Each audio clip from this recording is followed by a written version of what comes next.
नमस्कार मित्रों, आज मैं बताती हूँ मार्गशीर्ष पूर्णिमा का महत्व और इसकी कथा। तो आइए जानते हैं। मार्गशीर्ष पूर्णिमा कई जगहों पर सांस्कृतिक उत्सवों के रूप में मनाई जाती है। इस दिन भजन कीर्तन के साथ साथ दान पुण्य के कार्य करने का भी विशेष महत्व होता है। इस साल मार्गशीर्ष पूर्णिमा 15 दिसंबर को। चलिए आपको बताते हैं मार्गशीर्ष पूर्णिमा की कथा के बारे में। तो दोस्तों, मार्गशीर्ष पूर्णिमा के दिन कई श्रद्धालु उपवास रखते हैं। धर्म ग्रंथों के अनुसार इस पूर्णिमा के दिन व्रत रखने से जीवन के सभी कष्टों से छुटकारा मिल जाता है। ये व्रत बेहद फलदायी माना गया है। इस व्रत में भगवान विष्णु और चंद्रदेव की पूजा की जाती है। दोस्तों, बाकी व्रतों की तरह ही इस व्रत में भी कथा सुनना और पढ़ना अनिवार्य माना गया है। अगर आप भी इस पूर्णिमा को व्रत रखते हैं तो ये कथा जरूर पढ़ें और सुने। तो आइए जानते हैं इस कथा के बारे में। मार्गशीर्ष पूर्णिमा की कथा अनुसार महर्षि अन्नी और उनकी पत्नी अनसुईया महान तपस्वी और धर्मपरायण थे। महर्षि अन्नी अपने तप और योग बल के कारण सभी में बहुत सम्मानित थे और उनकी पत्नी अनसुईया भी अपनी पतिव्रता सतत्व के लिए काफी प्रसिद्ध थी।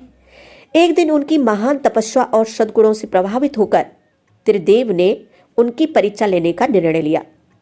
त्रिदेव बिच्छुओं के रूप में माता अनसुईया के आश्रम में पहुंचे और उन्होंने उनसे भोजन की याचना की, लेकिन उन्होंने उनसे एक शर्त रखी कि माता अनसुईया को उन्हें निर्वस्त्र होकर भोजन कराना होगा।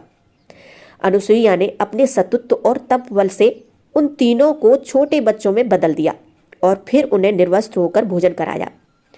जब महर्षि अन्नी वापस लौटे तो उन्होंने देखा कि 3 छोटे बच्चे अनसुईया के पास खेल रहे हैं। इसके बाद अनसुईया ने पूरी घटना उन्हें बताई। महर्षि अन्नी ने अपने योग बल से तीनों के वास्तविक रूप को पहचान लिया। इसके बाद महर्षि अन्नी और अनसुईया की भक्ति और तप से प्रसन्न होकर त्रिदेव अपने वास्तविक रूप में वापस आ गए। इसके बाद महर्षि अन्नी और अनसुईया की भक्ति और तप से प्रसन्न होकर त्रिदेव अपने वास्तविक रूप में वापस आ गए और उन्होंने उन्हें वरदान दिया। त्रिदेव ने महर्षि के यहाँ एक पुत्र के रूप में जन्म लिया। कहते हैं महर्षि अन्नी और माता अनसुईया के पुत्र ही भगवान दत्तात्रेय के रूप में प्रसिद्ध हुए। इसके अलावा ये दिन भगवान विष्णु और शिव जी की आराधना के लिए भी महत्वपूर्ण माना जाता है।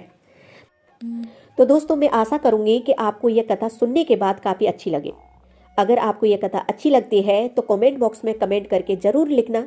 जय श्री हरि, जय त्रिलोकीनाथ बाबा।